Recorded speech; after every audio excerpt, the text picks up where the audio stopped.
രാമകഥാരസവാഹിനി അധ്യായം 48.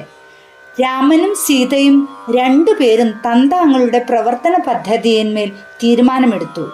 ആ നിമിഷം മുതൽ സീതയുടെയും രാമന്റെയും ഓരോ പ്രവർത്തനവും പെരുമാറ്റവും സാധാരണ മനുഷ്യരുടേതുപോലെയായി. വിരഹത്തിന്റെ യാതനകൾ, ഉത്കണ്ഠയുടെ വീർപ്പുമുട്ടലുകൾ, വേദനയുടെ ദീർഘശ്വാസങ്ങൾ, ദുഃഖത്തിന്റെ ഞരക്കങ്ങൾ ഇതെല്ലാം അവർ പ്രകടിപ്പിക്കുവാൻ തുടങ്ങി. അവ കൃത്രിമമായിരുന്നു. കാരണം എങ്ങനെയാണ് രാമനും സീതയും തമ്മിൽ വേർപെടുക? തങ്ങളുടെ ജീവിതത്തിലൂടെ മനുഷ്യ സമുദായത്തിന് ചില വിലപ്പെട്ട പാഠങ്ങൾ പഠിപ്പിക്കുവാൻ മാത്രമായിരുന്നു അവർ ഇച്ഛിച്ചത്. ഈ സമയത്ത് ലക്ഷ്മണൻ കടന്നു വന്നു. കൈകൾ നിറയെ ഫലങ്ങളും മറ്റു ഭക്ഷണയോഗ്യമായ സാധനങ്ങളും ഉണ്ടായിരുന്നു. അവർ ജലം പാനം ചെയ്യുകയും ചെയ്തു. അനന്തരം അവർ മനോഹരങ്ങളായ പ്രകൃതി ദൃശ്യങ്ങൾ ആസ്വദിച്ചു. വനങ്ങളിലെ ശാന്തസുന്ദരമായ അന്തരീക്ഷം മലിനമാക്കുന്ന രാക്ഷസരുടെ ക്രൂരകൃത്യങ്ങളെപ്പറ്റി ഓർക്കുകയും ചെയ്തു. വനജീവിതത്തിന്റെ മാധുര്യത്തെയും പവിത്രതയെയും പറ്റി അവർ പ്രശംസിച്ചു.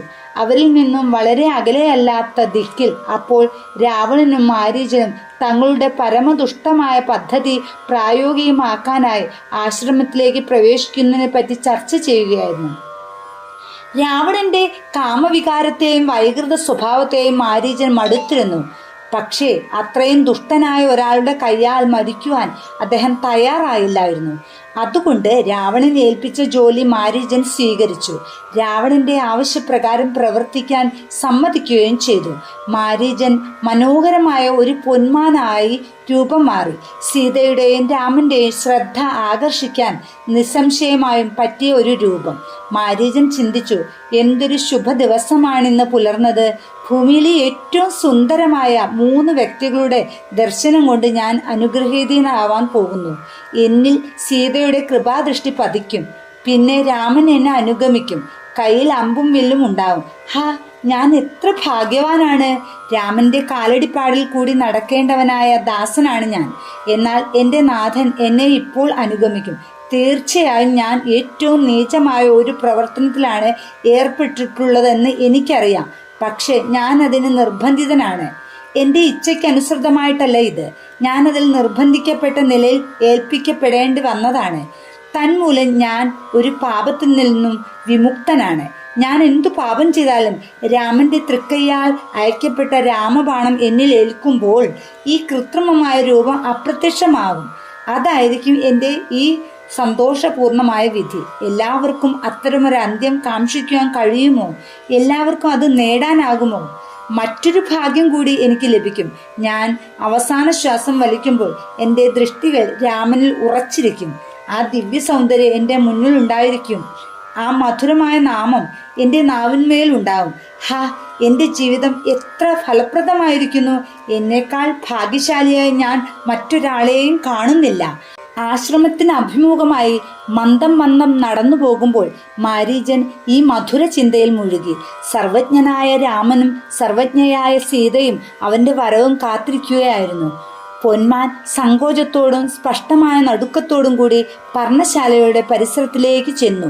അത് സീതയിലും രാമനിലും നോട്ടങ്ങൾ ഉറപ്പിച്ച് തെല്ലിട നിന്നു. അനന്തരം കുറെ അടികൾ തുള്ളിച്ചാടി തെന്നി നീങ്ങി ഒരു വള്ളിക്കൂട്ടത്തിൽ എത്തി നോക്കി. കേവലം ജിജ്ഞാസ കൊണ്ട് അതിൽ കടന്നു. അതേ നിമിഷം തന്നെ പുറത്തേക്ക് വരികയും ചെയ്തു. രാമനും ലക്ഷ്മണനും അതിൻ്റെ ചേഷ്ടകൾ കണ്ടു. പൊന്മാനിന്റെ ഭാഗ്യശോഭ വിസ്മയപൂർവ്വം ദർശിച്ചു. കനകവർണ്ണമുള്ള ചർമ്മം കണ്ട് അവർ അതൊരു അസാധാരണ വർഗത്തിൽപ്പെട്ട മാനാണെന്ന് തീർച്ചപ്പെടുത്തി. അതിൻ്റെ പ്രത്യേക ലക്ഷണങ്ങൾ മനസ്സിലാക്കി. മാനിന്റെ ഭംഗിയാൽ അവർ അത്യന്തം ആകർഷകരായി. സീത പറഞ്ഞു, ഈ മാനിനെ എനിക്ക് സ്വന്തമായി കിട്ടിയിരുന്നുവെങ്കിൽ അതിൻ്റെ കൂട്ടാളിത്വത്തിൽ രസമായ സമയം കഴിക്കാമായിരുന്നു. നിങ്ങൾ രണ്ടാളും നിങ്ങളെ സംബന്ധിച്ച കാര്യങ്ങളിൽ ഏർപ്പെട്ടിരിക്കുമ്പോൾ എനിക്ക് അതുല്യമായ ഈ കളിച്ചെങ്ങാതിയോടൊപ്പം കളിച്ചുകൊണ്ട് സന്തോഷിക്കാമായിരുന്നു. ഈ തേജസ്വിയായ ചെറുമൃഗത്തെ എനിക്ക് വേണ്ടി പിടിച്ചുകൊണ്ടുവരൂ. എൻ്റെ ലഘുവായ ഈ ആഗ്രഹം അങ്ങ് സാധിച്ചു തരില്ലേ? ഏകാഗ്നിയായിരിക്കുമ്പോൾ ഇതിനെ ഓമനിച്ചും ഇത് തുള്ളിച്ചാടി കളിക്കുന്നത് കണ്ടും രസിച്ചും എനിക്ക് സമയം കഴിക്കാമായിരുന്നു. ഈ അസാധാരണ മൃഗത്തിൽ അതീവ താല്പര്യം പ്രദർശിപ്പിച്ചുകൊണ്ട് സീത അപേക്ഷിച്ചു. ഇത് കണ്ട് ലക്ഷ്മണൻ ഉടൻ പറഞ്ഞു, അമ്മേ, അവിടത്തേക്ക് വേണ്ടി ഞാനതിനെ പിടിച്ചുകൊണ്ടുവരാം എന്ന് പറഞ്ഞുകൊണ്ട് സ്വസ്ഥാനത്ത് നിന്ന് എഴുന്നേറ്റു. പക്ഷെ രാമൻ അദ്ദേഹത്തെ തടഞ്ഞു. ആ മാൻ എൻ്റെ കയ്യിൽ മാത്രമേ വീഴുകയുള്ളൂ എന്ന് അവിടത്തേക്ക് അറിയാമായിരുന്നു. ഈ തുടക്കത്തോടു കൂടി അഭിനയിക്കപ്പെടുന്ന നാടകത്തെപ്പറ്റി ലക്ഷ്മണന് ഒന്നും അറിഞ്ഞുകൂടായിരുന്നു. രാമൻ പറഞ്ഞു, ലക്ഷ്മണ, ഒരു മുറിവും പരുക്കും കൂടാതെ അതിനെ പിടിക്കണം. അതുകൊണ്ട് ഞാൻ തന്നെ അതിനെ പിന്തുടരാം. സീതയുടെ ഈ ആഗ്രഹത്തെ ഞാൻ തന്നെ സാധിപ്പിക്കേണ്ടതാണ്. ഇത് കേട്ടപ്പോൾ ലക്ഷ്മണൻ നിശബ്ദനായി രാമന്റെ നിർദ്ദേശപ്രകാരം അവിടെയിരുന്നു. ഇതിനു പുറമെ ഈ നാടകത്തിലെ അടുത്ത രംഗങ്ങളെപ്പറ്റി സീതയ്ക്കും രാമനും അറിവുണ്ടായിരുന്നിട്ടും രാമൻ അത് രഹസ്യമായി വെച്ചു. രാമൻ ലക്ഷ്മണനോട് പറഞ്ഞു, ലക്ഷ്മണ, രാക്ഷസ നേതാക്കന്മാരായ ഖരനും ദൂഷണനും നമ്മെ ആക്രമിച്ചപ്പോൾ നടന്നത് ഓർക്കുക. അവരുടെ ബന്ധുക്കളും സഖാക്കളും സൈന്യസമേതം വന്ന് നമ്മെ ആക്രമിച്ചേക്കാം. അതുകൊണ്ട് വില്ലിന്മേൽ അമ്പു തൊടുത്തുകൊണ്ട് ഏറ്റവും ശ്രദ്ധയോടുകൂടി 4 ഭാഗവും സൂക്ഷിക്കണം. സീതയ്ക്ക് അതീവ ശ്രദ്ധയോടെ കാവൽ നിൽക്കുക. ഒരു നിലയിലും ദേവിയെ ഏകാകിനിയായി വിടരുത്. ഈ മാൻ എന്നിൽ നിന്ന് രക്ഷപ്പെട്ട് വളരെ ദൂരത്തേക്ക് ഓടിക്കളഞ്ഞെന്ന് വരാം. എനിക്ക് അതിനെ ജീവനോട് പിടിക്കണം. അതുകൊണ്ട് ഈ കാര്യം ചെയ്തു തീർക്കുന്നതിന് സമയം പിടിച്ചേക്കും. സീതയെ ഭീഷണിപ്പെടുത്തേക്കാവുന്ന ഏതൊരു ആപത്തിൽ നിന്നും നിന്റെ ബുദ്ധിയും പരാക്രമവും സന്ദർഭത്തിനനുസരിച്ച് പ്രയോജനപ്പെടുത്തി ദേവിയെ രക്ഷിക്കുക. അനന്തരം രാമൻ പാത്തും പതുങ്ങിയും ആ സ്വർണ്ണമാനിനെ പിന്തുടർന്നു. മാരീചനാകട്ടെ മുന്നോട്ട് നോക്കിയതേയില്ല. തന്നെ പിന്തുടരുന്ന രാമനിൽ ദൃഷ്ടി പതിപ്പിച്ചുകൊണ്ട് തല പിന്തിരിച്ച് അതിവേഗം ഓടി. ഈ പെരുമാറ്റം കണ്ട് രാമൻ സന്തുഷ്ടനായി. മാൻ മാരീചനാണെന്ന് രാമൻ അറിയാമായിരുന്നുവല്ലോ.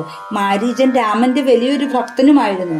രാമതത്വവും രാമന്റെ ശക്തിയും അനുഭവിച്ചറിയുകയും സാക്ഷാത്കരിക്കുകയും ചെയ്ത ആളുമായിരുന്നു. അതുകൊണ്ട് രാമനും തൻ്റെ ദൃഷ്ടികൾ മാനിൽ ഉറപ്പിച്ചുകൊണ്ട് വളരെ താല്പര്യത്തോടുകൂടി അതിൻ്റെ പിന്നാലെ പോയി. ഒരു നിമിഷം മാൻ രാമനെത്തി പിടിക്കാവുന്ന ദൂരത്തിൽ വരും. പക്ഷെ അടുത്ത നിമിഷത്തിൽ രാമനെ കുറെ കൂടെ ദൂരെ അകറ്റുന്നതിനായി ഒരു ചാട്ടത്തിന് ദൂരെ പോയി നിൽക്കും. ആശ കൊടുത്ത് നിരാശപ്പെടുത്തുന്ന ഈ കളി രാമൻ ആസ്വദിക്കുന്നതായി തോന്നി. എന്നാൽ കുറെ സമയം ഇങ്ങനെ സമയം കളഞ്ഞതിന് ശേഷം രാമൻ വില്ലിന്മേൽ അമ്പു തൊടുത്തു. മാനിനെ ലക്ഷ്യമാക്കി വിട്ടു. രാമബാണം തറച്ചപ്പോൾ മാരീചൻ പ്രാണവേദനയാൽ ഹാ സീതേ, ഹാ ലക്ഷ്മണ എന്ന് ഉച്ചത്തിൽ നിലവിളിച്ചു. ഈ വിലാപം സീതയുടെയും ലക്ഷ്മണന്റെയും കാതിൽ പതിച്ചു. ശബ്ദം ലക്ഷ്മണൻ കേൾക്കും മുമ്പേ സീത പറഞ്ഞു, ലക്ഷ്മണ, കേട്ടുവോ? അത് നിന്റെ ജ്യേഷ്ഠന്റെ ശബ്ദമാണ്. അവിടുന്ന് നിന്നെ സഹായത്തിന് വിളിക്കുകയാണ്. പോകൂ, ക്ഷണം പോകൂ, താമസിക്കരുതേ. ഐന്ദ്രജാലികമായ രൂപമാറ്റത്തിലും കൗശലങ്ങളിലും ഈ രാക്ഷസന്മാർ അതിവിദഗ്ധന്മാരാണ്. സ്വന്തം ആകാരങ്ങളും സ്വഭാവങ്ങളും മാറ്റി അവർ ധാരാളം വിപത്തുകൾ ഉണ്ടാക്കും. ആ നിലവിളി കേട്ട സ്ഥലത്തേക്ക് ലക്ഷ്മണൻ ക്ഷണത്തിൽ ചെല്ലണമെന്നതായിരുന്നു ദേവിയുടെ ആവശ്യം. ലക്ഷ്മണൻ വളരെ ബുദ്ധിമാനാണ്. കാര്യങ്ങൾ വിവേചിച്ച് ശരിയായ തീരുമാനങ്ങൾ എടുക്കുവാൻ അദ്ദേഹത്തിന് കഴിയും. ജ്യേഷ്ഠന്റെ നിർദ്ദേശങ്ങളെ ഭക്തിപൂർവ്വം അനുസരിക്കുന്ന ആളുമായിരുന്നു ലക്ഷ്മണൻ. രാമന്റെ കൽപ്പനകൾ സ്വന്തം ശ്വാസം പോലെ വിലപ്പെട്ടതായി അദ്ദേഹം കരുതി. അതുകൊണ്ട് പറഞ്ഞു, അമ്മേ, രാമന് ഒരാപത്തും ഒരിക്കലും വരികയില്ല. എത്ര തന്നെ കൗശലക്കാരനായാലും ഒരു രാക്ഷസനും രാമദേവനെ ഉപദ്രവിക്കാനാവില്ല. ഒരു നിമിഷം കൊണ്ട് ആയിരക്കണക്കിന് രാക്ഷസന്മാരെ ഒടുക്കിയത് എങ്ങനെയാണ് ദേവി കണ്ടതല്ലേ? അതുകൊണ്ട് ഒട്ടും ഉത്കണ്ഠപ്പെടേണ്ട, ധൈര്യമായിരിക്കൂ. രാമൻ സുഖാവസ്ഥയിലും ദൃഢാരോഗ്യത്തിലും താമസിയാതെ ആശ്രമത്തിലേക്ക് വരും. പെട്ടെന്ന് അതേ കരച്ചിൽ വീണ്ടും കേട്ടു. ഹാ സീതേ, ഹാ ലക്ഷ്മണ. സീതയ്ക്ക് ക്ഷോഭവും വിഷമവും കൂടുതലായി. അവർ പറഞ്ഞു, ലക്ഷ്മണ, നീ ഇങ്ങനെ കഠിനഹൃദയനായി പെരുമാറുന്നത് എന്താണ്? എനിക്ക് നിന്റെ ഉദ്ദേശങ്ങൾ മനസ്സിലാവുന്നില്ലല്ലോ. പോകൂ, വേഗം ജ്യേഷ്ഠന് വന്നുപെട്ട ആപത്തിൽ നിന്ന് രക്ഷിക്കൂ. അദ്ദേഹത്തെ സഹായിക്കൂ. പോകൂ. തൻ്റെ ഭയവും ഉത്കണ്ഠയും അവർക്ക് നിയന്ത്രിക്കാനായില്ല. ലക്ഷ്മണൻ തന്നെ വിട്ടു പോകാതിരിക്കാനായി കഴിവിൻ്റെ പരമാവധി പരിശ്രമിക്കുകയും ചെയ്തു. ഒരു ഉപദ്രവത്തിനും രാമനെ സ്പർശിക്കുവാൻ പോലും സാധ്യമല്ലെന്ന് സീതയ്ക്കും അറിയാമായിരുന്നു. പക്ഷെ അവതാര ദൗത്യം നടക്കണമല്ലോ. ആ വിലാപങ്ങളാൽ ദുഃഖിതയായ അജ്ഞയായ ഒരാളെന്ന പോലെ അവർ അഭിനയിച്ചു.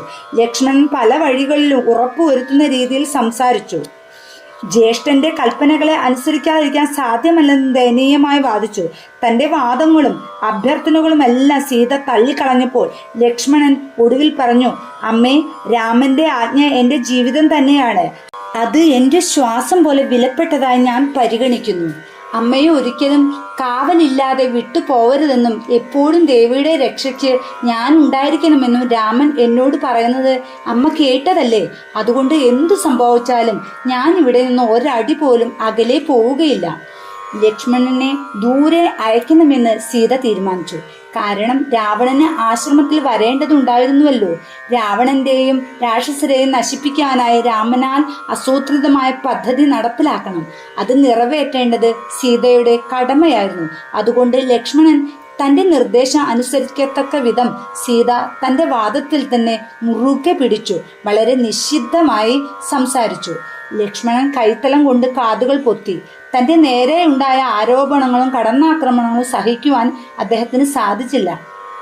ലക്ഷ്മണൻ പ്രാർത്ഥിച്ചു, അമ്മേ, അവിടുന്ന് എൻ്റെ മേൽ ചൊരിയുന്ന അമർഷം മുഴുവൻ ഞാൻ സഹിച്ചുകൊള്ളാം, എങ്കിലും ഞാൻ പോകില്ല.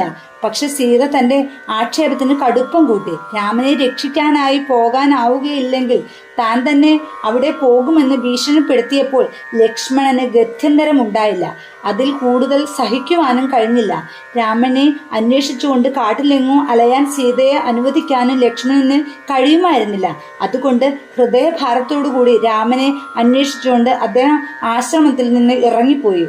വാതിലടച്ച് ഉള്ളിലിരിക്കണമെന്നും ഒരിക്കലും പുറത്തേക്ക് വരരുതെന്നും ആശ്രമം വിട്ടുപോകാൻ തുടങ്ങുമ്പോൾ ലക്ഷ്മണൻ സീതയോട് അഭ്യർത്ഥിച്ചിരുന്നു. വളരെ സൂക്ഷ്മതയോടും ജാഗ്രതയോടും കൂടിയിരിക്കണമെന്ന് അദ്ദേഹം അവരോട് നിർബന്ധപൂർവ്വം അപേക്ഷിച്ചു. നീങ്ങാൻ ശക്തിയില്ലാതെയും തീരെ മനസ്സില്ലാ മനസ്സോടുമാണ് അദ്ദേഹം ആശ്രമത്തിൽ നിന്ന് പുറത്തു പോയത്. ലക്ഷ്മണൻ തിരിഞ്ഞു നിന്ന് വനദേവതകളെ അഭിസംബോധന ചെയ്ത് സീതയെ കാത്തു സൂക്ഷിക്കണമെന്നും അപേക്ഷിച്ചു. അദ്ദേഹം ആശ്രമത്തിനു ചുറ്റും 4 വര വരച്ചു. അവയിൽ അസാധാരണവും അതിപ്രബലവുമായ മന്ത്രശക്തിയെ ആവാഹിച്ചുകൊണ്ട് യാതൊരു ന്യായത്തിനും സമ്മർദ്ദത്തിനും വഴങ്ങി ഒരു നിലയിലും ആ വരകൾക്കപ്പുറം കടക്കരുതെന്ന് സീതയോട് അപേക്ഷിച്ചു. സദ്ഗുണസമ്പന്നനായിരുന്നു ലക്ഷ്മണൻ. ഒരേ കേന്ദ്രത്തിൽ നിന്നും പുറപ്പെട്ട 2 വ്യത്യസ്തങ്ങളായ കൽപ്പനകൾക്കിടയിൽ അദ്ദേഹം കുടുങ്ങിപ്പോയി. രണ്ടും അനുസരിക്കാതിരിക്കാൻ അദ്ദേഹത്തിന് സാധ്യമല്ല. അതുകൊണ്ട് അദ്ദേഹം കഠിനമായ മനോവേദനയ്ക്ക് അധീനയായി. ഒഴിച്ചുകൂടാത്ത ആവശ്യം ഹേതുവായി അദ്ദേഹത്തിന് രാമന്റെ കൽപ്പനകൾക്കെതിരായി പ്രവർത്തിക്കേണ്ടി വന്നു. സീതയെ ഏകാകിനിയായി അരക്ഷിതാവസ്ഥയിൽ വിടേണ്ടി വന്നു. ഭയം അദ്ദേഹത്തിന്റെ ഹൃദയത്തെ ത്രസിപ്പിച്ചു. നടക്കാൻ കാലുകൾ കൂട്ടാക്കിയില്ലെങ്കിലും അദ്ദേഹം നടന്നു. ഓരോ ചുവടും മുന്നോട്ട് വെക്കുമ്പോഴും അദ്ദേഹം ആശ്രമത്തിന്റെ നേർക്ക് തിരിഞ്ഞു നോക്കി. ഇതിന്റെ തുടർച്ച 49-ാം അധ്യായത്തിൽ. ജയ് ശ്രീറാം.